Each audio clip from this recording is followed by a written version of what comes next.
Que le Seigneur vous bénisse. On va s'élever.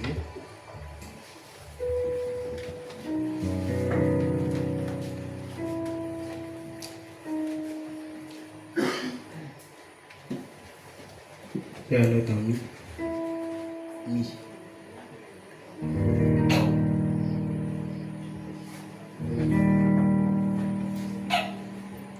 Écoute au ciel et tout ce que tu as, combien Jésus-Christ est riche en bonté, et toi terre des hommes et bétail des champs, oh louez-le car il est bon, combien il est bon, combien il est bon, combien il est bon, mon Seigneur, mon Dieu, combien il est bon, alléluia, oui je le louerai toujours, combien il est bon, combien il est bon, combien il est bon, mon Seigneur, mon Dieu, combien il est bon, alléluia, oui je le louerai toujours. Et comme un agneau, il vint ici-bas, ça son sang pour nous racheter. Depuis ce jour-là, nous pouvons crier, oh est ton aiguillon, combien il est bon, combien il est bon, combien il est bon, mon Seigneur, mon Dieu, combien il est bon, alléluia, oui je le louerai toujours, combien il est bon, combien il est bon, combien il est bon, mon Seigneur, mon Dieu, combien il est bon, alléluia, oui je le louerai toujours. Et comme un agneau, il vint ici-bas et versa son sang pour nous racheter. Depuis ce jour-là, nous pouvons crier, ô mort, où est ton aiguillon, combien il est bon, combien il est bon, combien il est bon, mon Seigneur, mon Dieu, combien il est bon, alléluia, oui je le louerai toujours. Nous allons élever nos bras, prions. Seigneur Jésus-Christ, notre Dieu, nous te bénissons, nous te rendons grâce. Veille sur nous, Seigneur, ce matin. Nous sommes reconnaissants pour la vie que tu nous accordes, Seigneur Jésus. Merci de nous avoir conduits encore ici, Seigneur. Alors que nous nous recommandons à ta grâce, nous voulons que tu nous conduises. Nous voulons que tu veilles sur nous, Seigneur Jésus-Christ. Nous voulons que tu prennes soin de nous, Seigneur. Nous voulons que tu nous assistes, Seigneur Jésus. Merci de nous avoir gardés durant toute cette semaine, Seigneur de Tout-Puissant. Merci d'avoir veillé sur nous. Merci d'avoir conduit nos pas ici, ô Dieu. Alors que nous sommes là, nous entendons ta parole, Seigneur. Nous voulons que tu conduises nos pas. Nous voulons que tu conduises nos Jésus. Seigneur.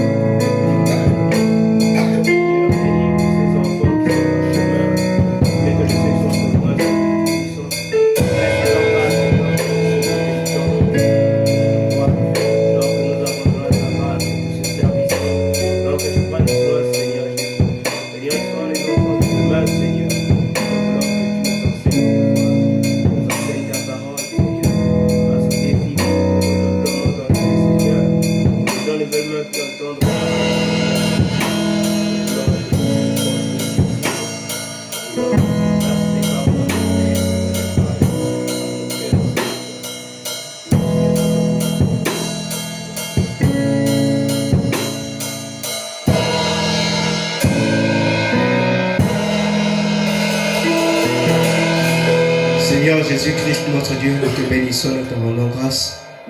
Merci encore pour la vie que tu nous accordes ce matin. Merci d'avoir veillé sur nous durant cette semaine. Nous te prions de nous conduire encore ce matin. Souviens-toi de ceux qui sont en chemin. Souviens-toi de ceux qui sont au loin. Puisses-tu presser leur pas pour être ici, Seigneur. Bénis chaque enfant qui se trouve ici ce matin, Éternel Tout-Puissant. Je te les recommande à ta grâce et entre tes mains. Dispose leur esprit pour entendre ta parole, Seigneur Jésus, afin que tu puisses nous conduire, Seigneur.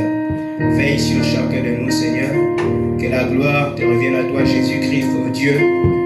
Avec tous les défis, Seigneur, qu'il y a aujourd'hui dans le monde entier, où les gens ne veulent même plus entendre parler de Dieu qui existe. Nous voulons, ô Dieu, que tu mettes ta voix dans le cœur de ces enfants, afin qu'ils soient attachés à toi malgré la corruption, Seigneur. Veille sur chacun de nous ce matin, alors que nous abandonnons ta grâce entre tes mains. Au nom de Jésus-Christ que nous avons prié. Amen. Que le Seigneur vous bénisse. Amen au Seigneur.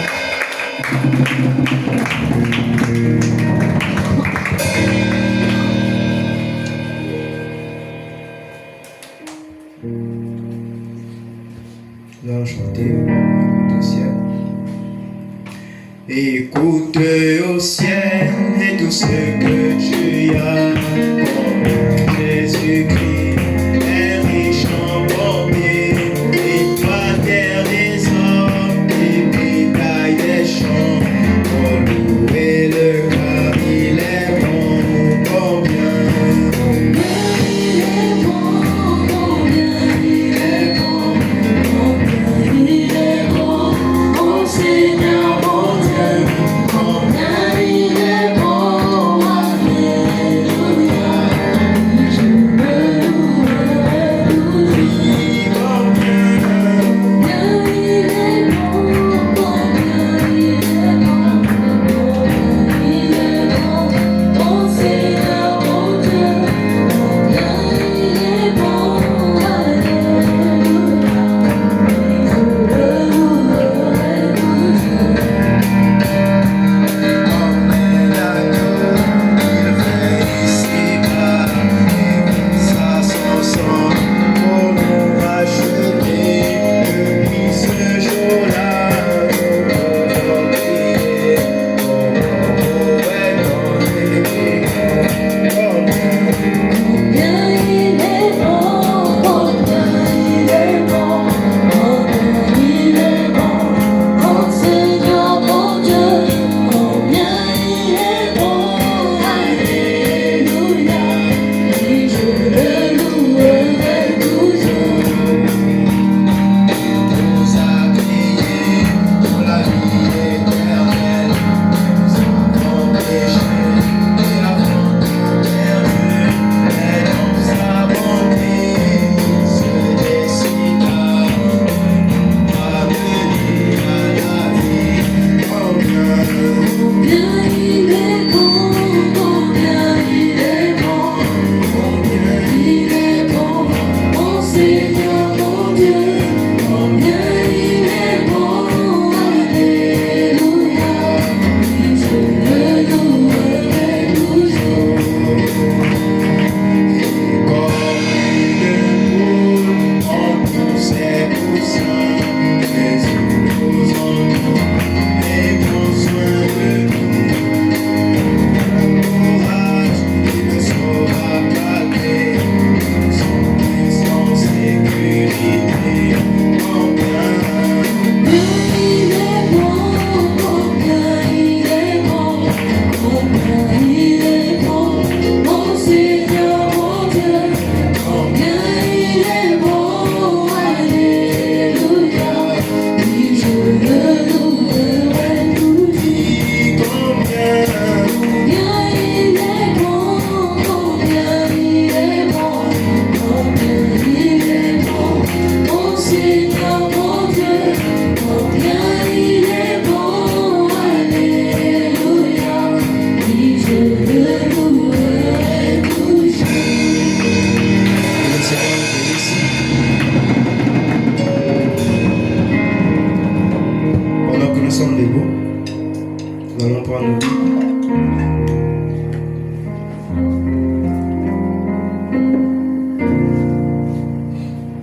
Nous Nous prenons nos Bibles dans le livre de Genèse, chapitre 1. Genèse, chapitre 1, on va lire le verset 26 et 27. Genèse, chapitre 1, 26 et 27. Suivez la lecture avec moi. Genèse 1, versets 26 et 27. La Bible nous dit: Puis Dieu dit, faisons l'homme à notre image, selon notre ressemblance, et qu'il domine sur les poissons de la mer, sur les oiseaux du ciel, sur le bétail, sur toute la terre, et sur tous les reptiles qui rampent sur la terre. Au verset 27, Dieu créa l'homme à son image, et il le créa à l'image de Dieu. Il créa l'homme et la femme. Ensuite, on va lire Genèse 2. On va prendre Genèse 2. Donc, suivez la lecture avec moi. Genèse 2, on va lire le verset 4 à 8. La Bible nous dit: Voici les origines des cieux et de la terre, quand ils furent créés. Lorsque l'Éternel Dieu fit une terre et des cieux, aucun arbuste des champs n'était encore sur la terre. Aucun arbre des champs ne germait encore. Car l'Éternel Dieu n'avait pas fait pleuvoir sur la terre, et il n'y avait point d'homme pour cultiver le sol. Mais une vapeur s'éleva de la terre et arrosa toute la surface du sol. L'Éternel Dieu forma l'homme de la poussière de la terre. Il souffla dans ses narines un souffle de vie, et l'homme devint un être vivant. Puis l'Éternel Dieu planta un jardin en Éden, du côté de l'Orient, et il y mit l'homme qu'il avait formé. Que Dieu bénisse sa parole. Vous pouvez vous asseoir.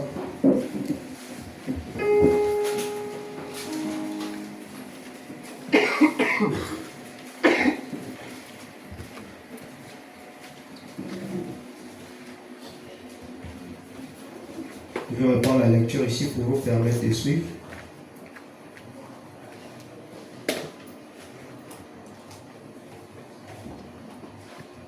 La Bible nous dit ici dans Genèse 1, 26 et 27, Puis Dieu dit, faisons l'homme à notre image, selon notre ressemblance, et qu'il domine sur les poissons de la mer, sur les oiseaux du ciel, sur les bétails, sur la terre, et sur tous les reptiles qui rampent sur la terre.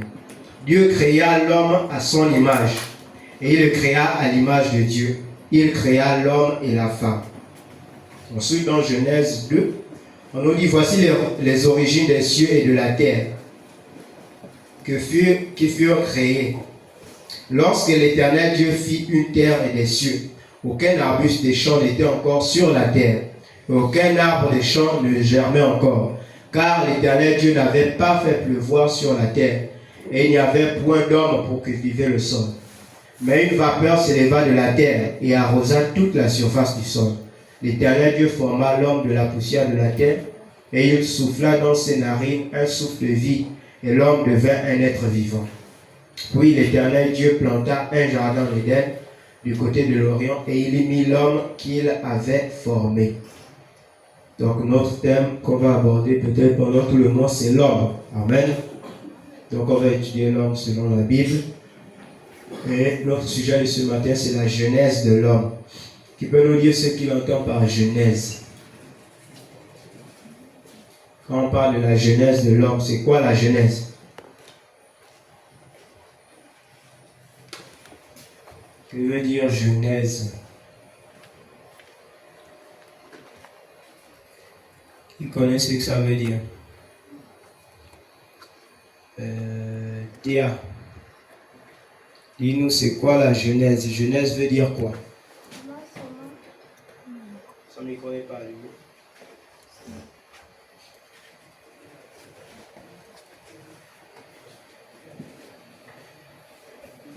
Tu nous disais genèse veut dire? Tu as nous dit que la genèse veut dire le commencement. C'est ce que tu voulais dire? Parfait. C'est ce que tu voulais dire, Charlotte. Donc la genèse veut dire le commencement. Donc on peut aussi dire le commencement de l'homme. Ou on peut aussi dire l'origine de l'homme. Amen. Donc on va essayer de voir ce matin là où l'homme a commencé. Ici dans la Bible, Lorsqu'on lit ici dans Genèse 1, verset 26, on nous dit que c'est Dieu qui avait eu une conversation. Et le prophète nous enseigne que Dieu avait eu cette conversation avec la colonne de feu. Le grand être Elohim, Dieu au commencement avait eu une conversation après que la colonne de feu était sortie de lui, comme ce qui est sur la tête des frères Branham. Il a fait la conversation avec lui.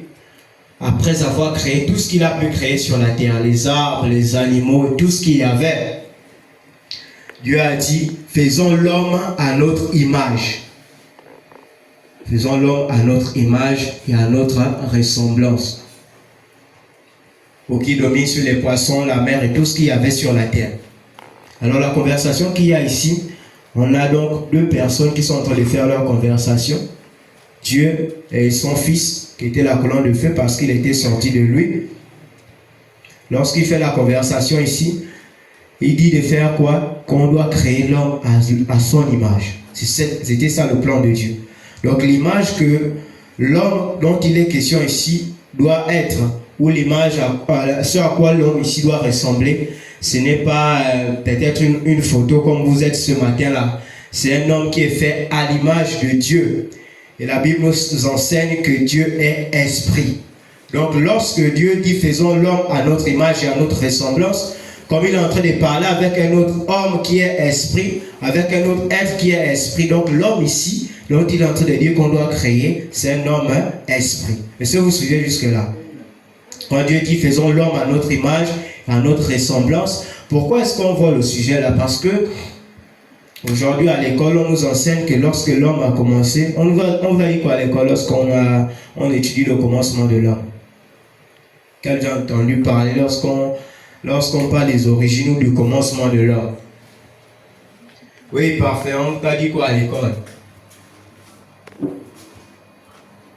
Au sujet de l'homme, du commencement de la genèse de l'homme.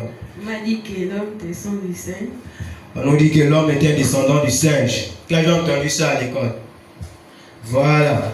Donc ce qu'on nous enseigne à l'école, c'est que l'homme était un singe. Dieu a créé les singes, il a créé les serpents, les crocodiles, les gorilles, tout ce qu'il a eu à créer.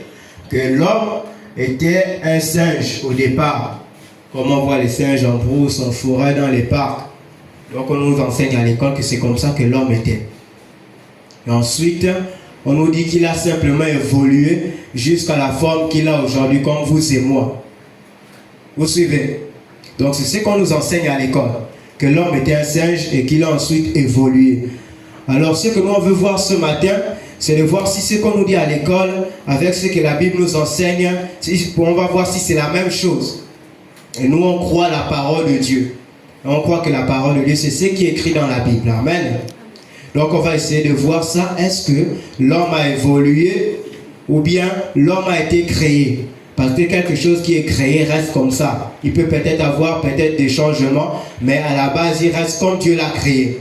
Alors si Dieu dit, faisons l'homme à notre image et à notre ressemblance. Donc l'homme que Dieu a envie de créer ici, c'est un homme esprit. Parce que la ressemblance et l'image de Dieu ici, ce sont les esprits. Amen. Donc Dieu est en train de leur dire, faisons l'homme à notre image. Donc créons un homme qui est esprit. Alors c'est celui-là que Dieu a fait. Et on nous dit, faisons l'homme à notre image selon notre ressemblance, afin qu'il domine sur les poissons de la mer, sur les oiseaux du ciel, sur le bétail, sur toute la terre et sur tous les reptiles. Donc l'homme esprit ici, c'est celui-là qui domine sur les reptiles. Ce qui fait en sorte que vous n'ayez pas peur peut-être lorsque vous voyez parfois un serpent. Il y a des gens qui ne tremblent pas. Lorsqu'ils peuvent voir peut-être une panthère, ils ne tremblent pas. Ce n'est pas parce que vous avez des grands muscles. Bien, ce n'est pas parce que vous êtes grand de taille. Non. L'animal qui est devant vous peut vous faire du mal même si vous êtes grand ou petit. Ce qui fait en sorte que vous puissiez vous contenir, c'est à cause de l'homme que Dieu avait dit qu'il puisse créer. C'est l'homme esprit. Celui qui te dit que non, ne tremble pas, n'aie pas peur, ne fais pas ceci, ne cours pas lorsque le chien se met à vous aboyer. Vous voyez? Lorsque le chien se met à vous aboyer, vous avez envie de fuir. Parce que vous vous dites que bon, il y a d'autres aussi qui se disent que non, je ne fuis pas. C'est pas à cause des muscles, non. C'est parce qu'en lui, il y a un homme qui peut contrôler. Il y a un homme qui a la capacité d'enlever la peur. Et c'est celui que Dieu avait dit qu'il devait créer. C'est l'homme esprit. Parce qu'on a dit que celui-là, il doit dominer sur la mer, sur les poissons, sur les animaux, sur les reptiles et les bétails des champs. Donc c'est celui-là que Dieu voulait créer. Donc on voit déjà ici qu'il y a un homme qui est différent de celui qu'on nous enseigne à l'école. Est-ce que vous suivez? Donc il y a celui-là déjà qui est différent de celui qu'on nous enseigne à l'école, qui était un singe. Celui qui est ici ne ressemble pas à un singe, il est à la ressemblance de Dieu. Ça veut dire que c'est un homme esprit. Et au verset 27, on nous dit Dieu créa l'homme à son image. Donc il était déjà un homme esprit. Il était un homme esprit. Il créa l'homme à l'image de Dieu. Il créa l'homme et la femme. Et ça vous comprenez. Ici vous voyez donc que l'esprit qu'il a fait ici, c'était un homme, mais sous la forme d'un esprit qui était à l'image de Dieu. Ensuite on nous dit qu'il a créé l'homme. Il a fait l'homme et la femme. Le prophète nous enseigne ici que lorsque la Bible dit ça, c'est parce que l'homme avait en lui en même temps l'esprit masculin et l'esprit féminin. Est-ce que vous comprenez?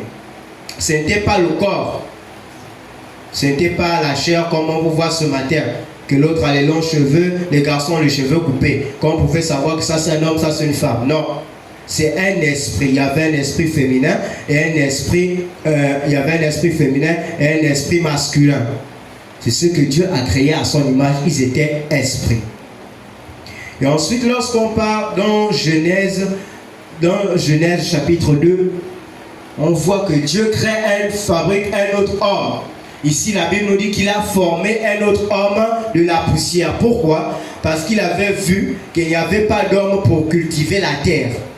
Pourquoi on dit qu'il n'y avait pas d'homme pour cultiver la terre? Parce qu'on va se dire que bon, il y avait déjà un homme là-bas que Dieu avait créé. Vous suivez? Il y avait un homme que Dieu avait créé qui était esprit. Mais après, la Bible nous dit qu'il n'y avait pas d'homme pour cultiver la terre. C'est parce que le premier homme que Dieu avait fait, il était un homme esprit. Est-ce qu'un esprit peut attraper la roue pour aller travailler au champ? Il ne peut pas.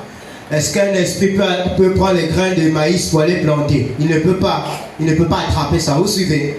Donc, lorsque Dieu avait vu qu'il a créé les animaux, il a créé les bêtes, tout ce qu'il y avait sur la terre, il a vu qu'il n'y avait pas d'homme pour cultiver le sol. Il savait qu'il avait déjà créé un homme esprit, mais il n'y avait pas quelqu'un pour cultiver le sol. En d'autres termes, il n'y avait pas quelqu'un qui pouvait toucher les objets, qui pouvait toucher les pommes, qui pouvait toucher l'arachide, qui pouvait toucher les grains d'haricots et tout ce que vous connaissez. Donc, il était un homme esprit. Alors Dieu a vu que comme il n'y a pas d'homme pour cultiver la terre, je vais faire un autre homme. La Bible nous dit qu'il a formé de la poussière. Un autre homme. Lorsqu'il forme un homme de la poussière, la Bible nous dit il a soufflé l'esprit de vie en lui. Et il est devenu un être vivant. Dans l'autre Bible, c'est écrit une âme vivante. Est-ce que vous suivez jusque-là? Donc ici, on a déjà combien des hommes? Qui peut nous dire combien des hommes on a déjà jusque-là? Oui, Lise. Lise, non. Pause. Tu peux nous dire combien d'hommes on a déjà? Il y avait 2. On a déjà 2 hommes jusque-là. Donc on a un homme qui est créé à l'image de Dieu. On a un homme pour cultiver le sol. Ensuite, la Bible nous dit que Dieu a soufflé l'esprit de vie en lui. Ce n'est pas que Dieu était venu avec une bouche pour souffler dans ses narines. Non, parce qu'on nous dit que Dieu est esprit. En d'autres termes, Dieu a pris l'esprit, il a mis dans l'homme qu'il avait il avait fabriqué de la poussière. Alors l'homme est devenu une âme vivante. Et ça vous suivez? Donc ça nous fait déjà un homme. Si on dit que c'est déjà un être humain complet, ça veut dire que Frère Branham nous enseigne alors qu'il y a 3 personnes lorsqu'on se retrouve là. 3 parties de l'homme. Un homme qui est divisé en 3 parties. Et Frère Branham nous dit de faire un cercle, 3 petits ronds comme ça. Il y a un grand ici, un autre ici, un autre là. Pour nous dire que lorsqu'on parle de l'homme, voici comment l'homme se compose. Donc ici, dans la première partie, on a ici la partie qu'on va appeler le corps. Ensuite, la partie qui est ici, on va l'appeler l'esprit. on va l'appeler l'esprit. Et la partie qui est à l'intérieur encore ici, on va l'appeler l'âme. Donc ici, lorsqu'on regarde avec ce qu'on vient de lire dans la Bible, on a un homme pour cultiver la terre, c'est celui-là qu'on a appelé le corps. On a un autre homme qui était fait à l'image de Dieu. Quand Dieu a dit faisons l'homme à notre image et à notre ressemblance, on a un autre qui est ici, un homme esprit. Ensuite, on a soufflé, on a mis l'esprit de vie en lui, il est devenu une âme vivante. Et on a la troisième partie qui est à l'intérieur. Est-ce que vous suivez jusque-là?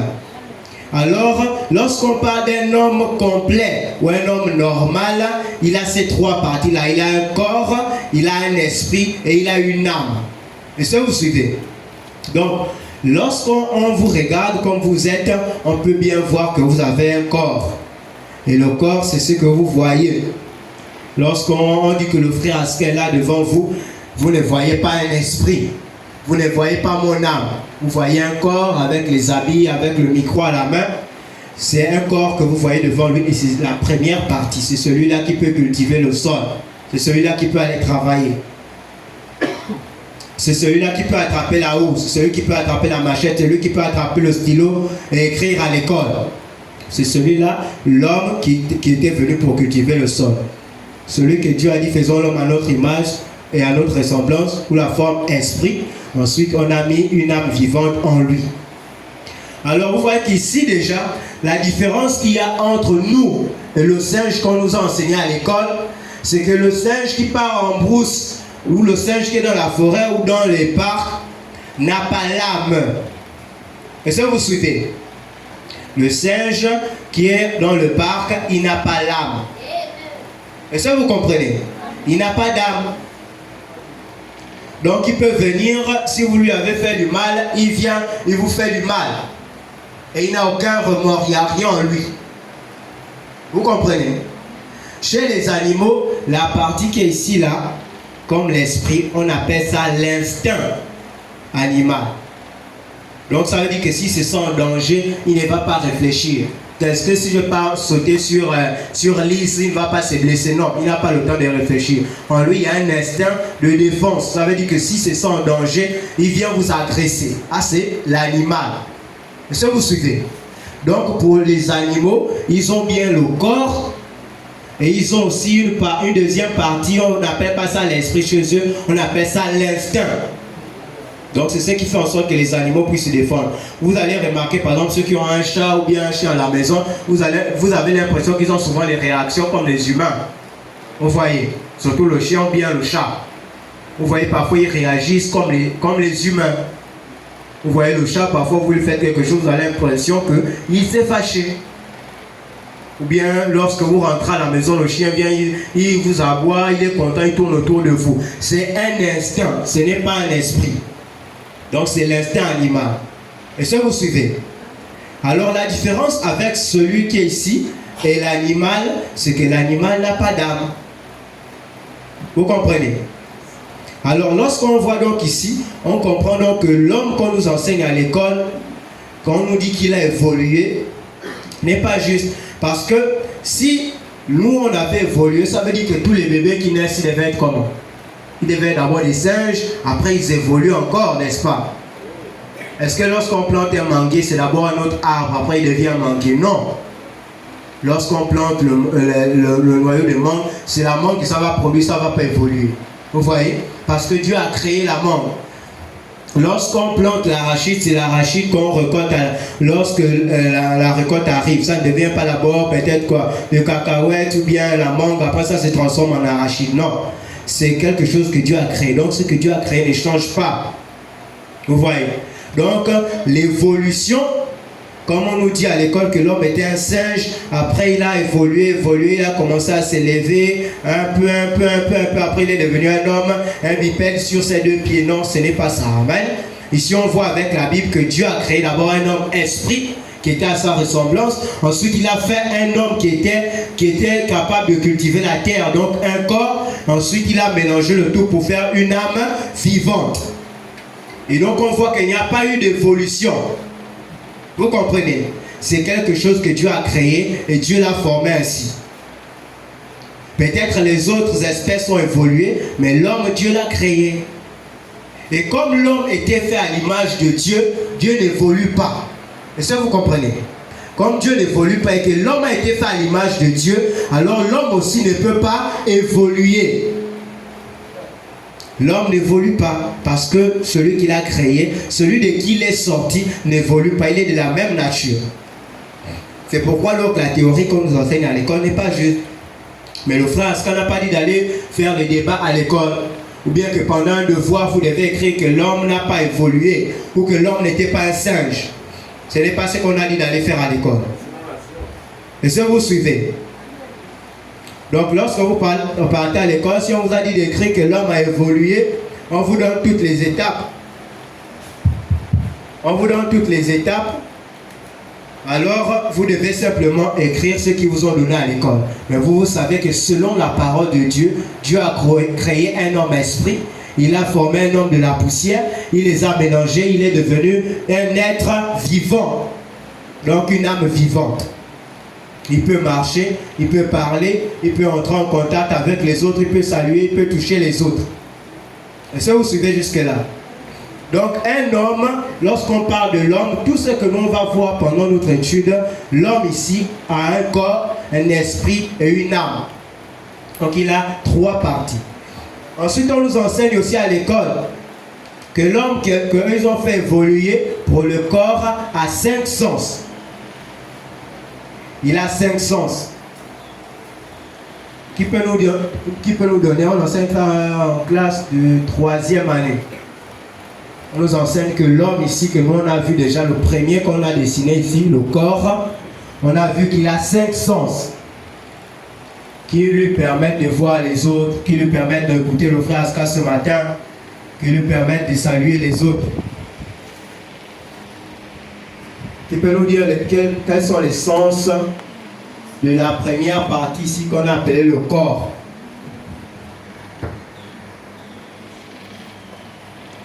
Vous avez vu la leçon là, j'étais en 3e année.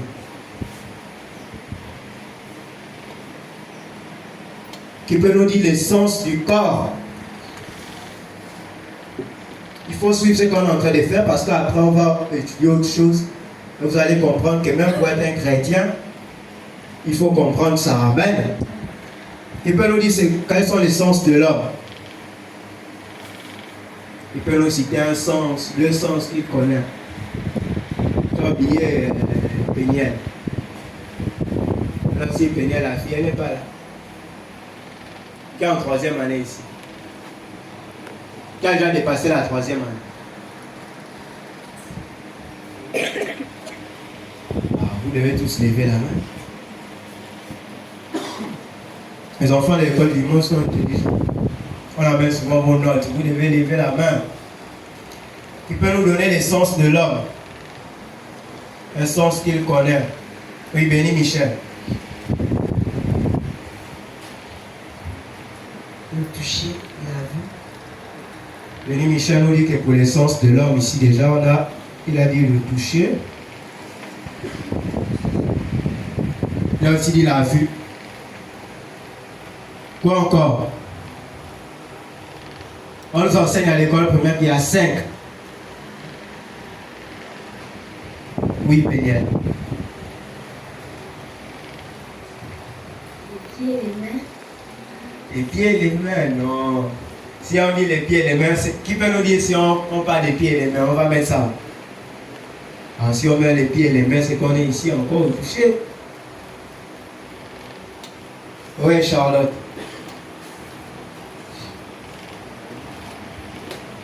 Et aussi lui. On a aussi Louis. L'odorat. On a aussi l'odorat. Et le goûter. On a le goûter.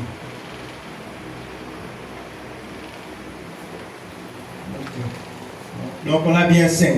Donc à l'école primaire, on nous enseigne que l'homme ici qui cultive la terre, ses sens qui lui permettent de cultiver la terre, qui lui permettent de saluer les autres, qui lui permettent de voir les autres, qui lui permettent d'entendre les autres. Il a 5 sens. On a le toucher, on a la vue, on a l'ouïe, on a l'odorat et on a le goûter. On nous dit que pour le toucher, c'est avec, par exemple, comme Péniel a cité ici, les mains, les pieds, vous pouvez sentir les objets, c'est sur la peau. C'est ça, non? Vous pouvez sentir que là, vous êtes vivant, ou on vous touche, ou bien vous touchez un objet, ou que vous êtes fait mal, c'est à partir de la peau. Et c'est le sens qu'on appelle le toucher. Ensuite, lorsque vous me regardez ce matin, vous voyez le frère avec une chemise bleue, c'est parce que vous voyez, c'est avec les yeux, le sens de la vue. Et ensuite, on a l'ouïe. L'ouïe ici, c'est l'oreille. Donc, le fait que vous entendez le frère parler ce matin. La voix, c'est à lui, donc avec l'oreille que vous entendez. Ensuite, vous avez l'odorat. Vous pouvez humer les odeurs. Là, ça sent bon, là, ça sent mauvais. Là, il y a l'odeur du parfum, il y a l'odeur de la nourriture. C'est au niveau de l'odorat. Donc, c'est le nez. Ensuite, vous avez le goûter. Ce qui vous permet de savoir si la nourriture est bonne ou pas, si c'est amer, c'est salé, c'est sucré, ça pique ou quoi. C'est avec le goûter. Donc l'homme ici qui cultive la terre a 5 sens. Est-ce que vous comprenez? Donc lorsque Dieu voit qu'il n'y a personne pour cultiver la terre, il sait que l'homme esprit n'a pas l'odorat. L'homme esprit ne peut pas aller attraper la pioche, ou il ne peut pas aller attraper la machette, ou il ne peut pas aller débrousser. L'homme esprit ne peut pas aller voir. L'homme esprit ne peut pas humer, ne peut pas aller manger. Donc il voit que pour cela, comme les animaux partent manger, les animaux peuvent toucher, les animaux peuvent entrer en contact avec les autres, alors Dieu a formé un autre homme de la poussière. Alors ça veut dire que si lui a les sens pour permettre de toucher tout ce qu'il y a comme objet ou de matériel, ça veut dire que l'autre homme aussi doit avoir les sens. L'autre partie aussi qui est à l'intérieur doit avoir des sens. Donc ça veut dire que, comme on voit que l'homme ici, qu'on appelle le corps, a 5 sens, l'esprit aussi, le prophète nous enseigne, frère Branham nous dit qu'il a aussi 5 sens. Donc le corps ici, il nous dit qu'il nous permet juste d'être en contact avec notre demeure terrestre. Donc comme à la maison, d'être en contact avec les parents. Vous savez que le frère Aska est ici parce que vous me voyez. Est-ce que vous comprenez? Vous me voyez, vous m'entendez, d'autres peuvent me toucher, peuvent me saluer. Mais vous imaginez que quelqu'un ne voit pas, il n'entend pas, et il a perdu le sens du toucher. Donc même quand il touche quelque chose, il ne sent pas l'objet. Est-ce que vous devez savoir que vous êtes assis sur une chaise? Qu'est-ce qui vous fait savoir que vous êtes assis sur une chaise? C'est parce que vous avez le toucher. Vous pouvez savoir que je suis bel et bien sur une chaise, je peux toucher la chaise. Qu'est-ce qui vous fait savoir que le frère Aska est devant vous? Même si vous fermez les yeux, vous allez entendre ma voix. Même si on vous ferme les yeux, on vous bouche les oreilles, moi je peux venir vous saluer, vous toucher, vous allez sentir que le frère Aska m'a touché. Est-ce que vous comprenez? Donc les sens ici qu'on a vous permettent d'être en contact avec tout ce qu'il y a sur la terre, qu'on peut toucher, qu'on peut voir, qu'on peut entendre, ou qu'on peut sentir, ou qu'on peut goûter. Ensuite, il y a un autre homme qui est à l'intérieur, qui a été fait à l'image de Dieu. Lui aussi, il a les sens. Qui a déjà entendu parler des sens de celui qui est à l'intérieur là? Là, on enseigne plus à l'école primaire. Parce qu'à l'école primaire, on nous a dit seulement que c'est l'homme qui a évolué. Ensuite, on a découvert qu'il avait les sens ici. Maintenant, il y a un autre homme qu'on nous enseigne selon la parole de Dieu, que Frère Branham nous enseigne. C'est l'homme esprit qui a été fait à l'image de Dieu. Car j'ai entendu ne fût-ce que parler de un sens de celui-là. Oui, Naomi.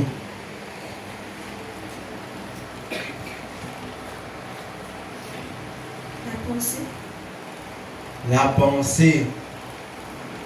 Oui, c'est un peu ça. Merci, tu peux t'asseoir. Qui d'autre encore parler d'un sens de celui-là? L'esprit. Un sens de l'esprit. Voilà, on va apprendre ça ensemble. Donc, pour le sens de l'esprit ici, Frère Branham nous enseigne aussi qu'il y a 5 sens pour celui qui est ici. Est-ce que vous suivez? Est-ce que vous suivez jusqu'alors?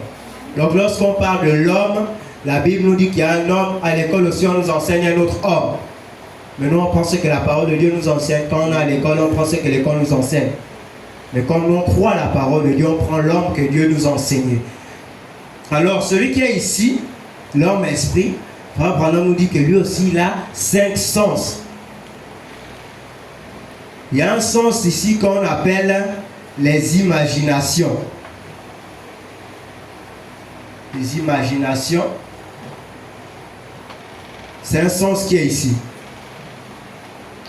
Qu'est-ce qui fait en sorte que pendant que vous êtes assis, vous arrivez à penser aux choses de la maison, ou bien quelque chose que vous n'avez jamais vu, on est en train de vous parler de ça, ou vous faites une conception, ou bien une photo dans la tête. Donc on est en train de vous raconter quelque chose. Par exemple, quand le frère Aska parlait ce matin, on lisait dans la Genèse, lorsque Dieu dit, créons l'homme à notre image, à notre ressemblance, et le frère Aska disait que Dieu faisait la conversation entre lui et la colonne de feu. Peut-être les gens dans leur esprit, ils se sont imaginés la colonne de feu ici, qui est sur la tête des frères Branham ici, avec un être suprême. Il y a des gens qui ont pensé ça dans leur esprit. Vous voyez, voilà, Charlotte a pensé ça dans son esprit. C'est ce qu'on appelle l'imagination. Donc vous pouvez vous faire les images.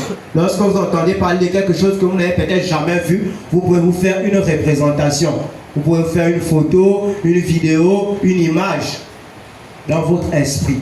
Même si parfois ce n'est pas ça. Ça c'est un sens de l'esprit. Est-ce que vous suivez? C'est ce qu'on appelle l'imagination. Lorsque vous partez, par exemple, les gens qui racontaient les mensonges, ils partent chez l'autre et disent, oh, imagine. Imagine ce que j'ai fait aujourd'hui. Ou bien imagine ce qu'on m'a dit à l'école aujourd'hui. Pourquoi est-ce que vous dites à l'autre, imagine? C'est parce que vous savez qu'il n'était pas là. Est-ce que vous comprenez? Et l'autre manière pour lui au moins d'avoir une image de ce qui s'est passé là-bas pendant que vous parlez, c'est de lui dire d'imaginer. D'avoir une image ou une photo de ce que vous êtes en train de lui dire. Là, il va mieux comprendre. Parce qu'il y a des gens qui ne comprennent pas parfois avec les paroles. Si je venais par exemple ce matin et que je vous disais que l'homme qu'on doit dessiner, qu'on a ici, est dessiné en 3 cercles. Il y a l'âme, il y a l'esprit et le corps. Vous voyez que ça devait être difficile pour vous de comprendre. Mais on a fait quoi? On a fait une petite image de tableau et ça a permis à tout le monde de comprendre. Qu'on a le corps, on a l'esprit et on a l'âme. Donc on a l'imagination. Quand vous pouvez imaginer quelque chose ou vous faire une image de quelque chose peut-être que vous n'avez pas vu ou bien quelque chose à quoi vous pensez. Ensuite, on a ce qu'on appelle la mémoire. On a la mémoire. Ou encore, si on ne parle pas de la mémoire, on peut parler des souvenirs. Par exemple, quand Naomi a dit ici, la pensée, c'est parce que la pensée ici peut être dans la mémoire, ça peut être dans les souvenirs, ça peut être l'imagination. Est-ce que vous suivez? Et en réalité, quand elle a dit par exemple la pensée, ça veut dire qu'elle parlait déjà de l'esprit, donc de l'homme qu'on est en train de voir ici. Donc on a la mémoire ou encore les souvenirs. Le frère Aska est en train de parler ce matin. Dimanche prochain, il va vous demander ce qu'on avait fait ou ce qu'on avait dit. Vous comprenez? Qu'est-ce qui vous permet de dire que la dernière fois on a parlé de l'homme, on a parlé de la jeunesse de l'homme, on a vu l'essence de l'homme, le goût, le toucher, tout ça. Qu'est-ce qui vous permet de dire ça? C'est parce que vous vous souvenez de ce dont on a parlé dimanche passé.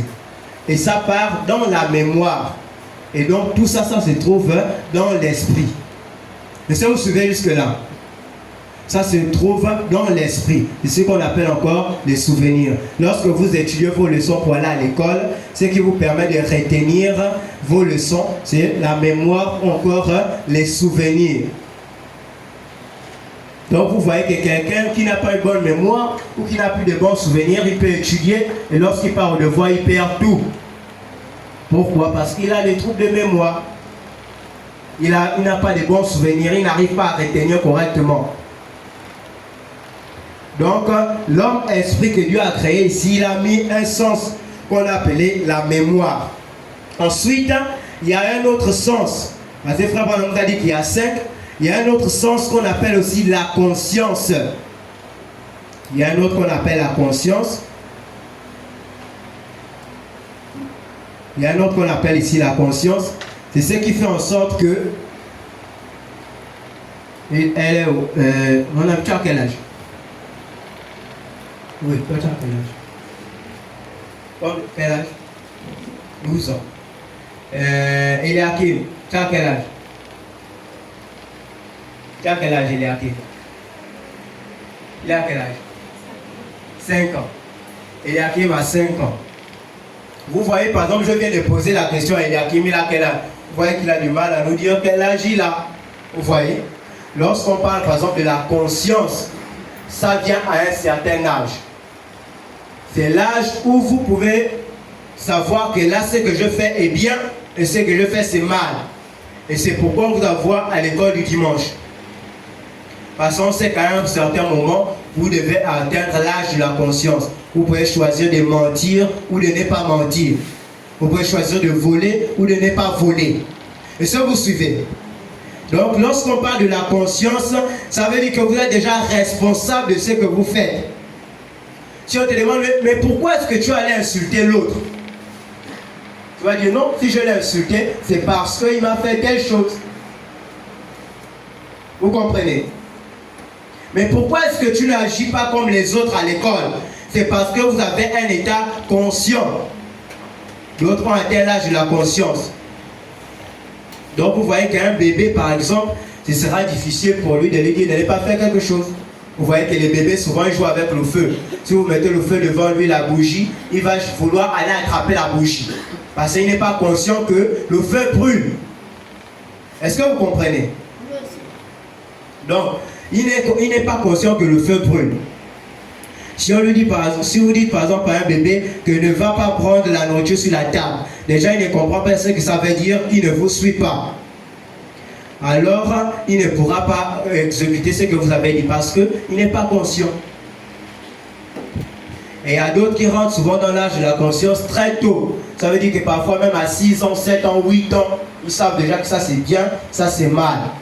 Et quand vous savez déjà que là c'est bien, là c'est mal, vous êtes responsable de ce que vous faites. Ça veut dire que si on vous arrête, on vous demande pourquoi est-ce que vous avez fait ça, vous devez être capable de le dire. C'est ce qu'on appelle la conscience. Ensuite, il y a un autre sens. Il y a un autre sens qu'on appelle les sentiments. On appelle ça les sentiments ou encore les affections.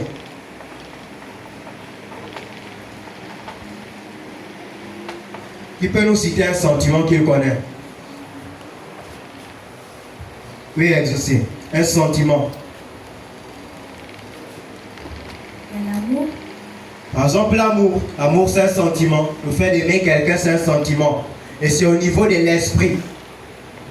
Oui, Lise.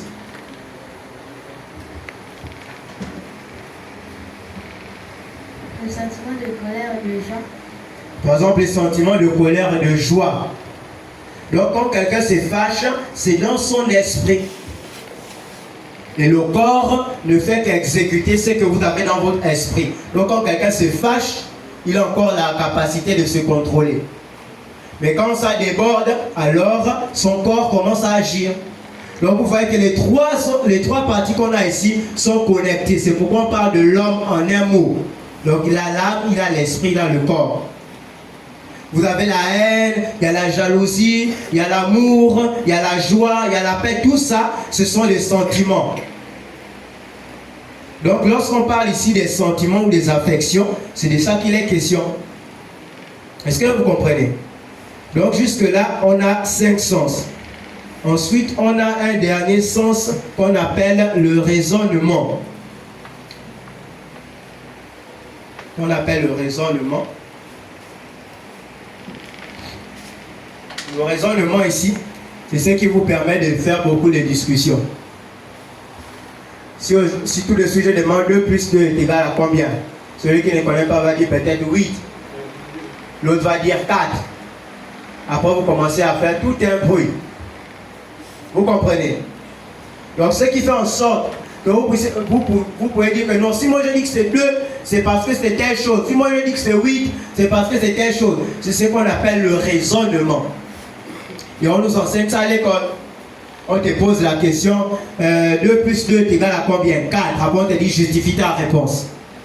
Qu'est-ce qui te permet de faire ça? C'est ce qu'on appelle le raisonnement. Donc vous suivez. Donc même à l'école, celui qui veut bien réussir à l'école, il doit se rassurer que son esprit est en place, qu'il a un esprit normal. Parce qu'à l'intérieur, il a la conscience, à l'intérieur, il a la mémoire, à l'intérieur, il a le raisonnement. Il doit s'assurer d'avoir un bon esprit, même si c'est à l'école. Et le seul moyen pour vous d'avoir un bon esprit, ce n'est pas peut-être en allant à l'école seulement. Le seul moyen pour vous d'avoir un bon esprit, c'est de venir à l'église. Vous aurez une bonne conscience, vous aurez une bonne mémoire, vous aurez un bon raisonnement. Est-ce que vous suivez? Donc jusque là, on va s'arrêter là aujourd'hui pour voir que l'homme dont on va parler pendant toute notre étude a une âme, a un corps et a un esprit. Que le Seigneur vous bénisse. Acclamons le Seigneur.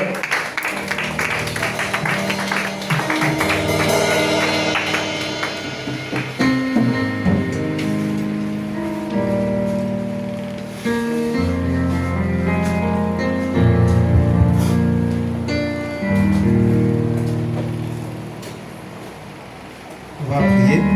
On va s'élever, on va prier.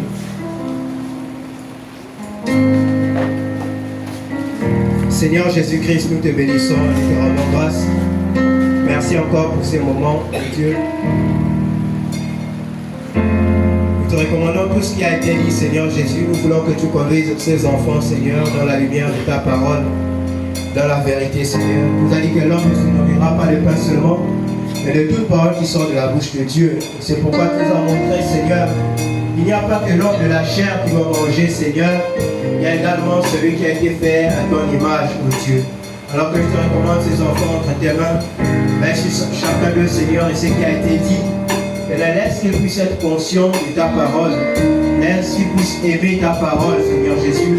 Laisse qu'ils puissent marcher, Seigneur, selon le raisonnement de ta parole, Seigneur Jésus. Veille sur chacun d'eux encore tout au long de cette semaine. Et garde chacun de nous de toutes sortes. Ceux qui vont aller à l'école, garde-les, Seigneur, et permets que si tu dois prendre un lendemain, chacun d'eux soit ici le dimanche prochain en bonne santé, Seigneur Jésus. Veille sur chacun d'eux, Seigneur, mets la crainte de l'Éternel dans leur cœur, quoi qu'il soit, ou où qu'il soit, Seigneur Jésus. Veille sur chacun d'eux, c'est au nom de Jésus-Christ que nous avons prié. Amen.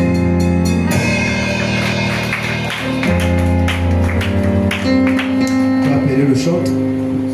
Il est venu en retard.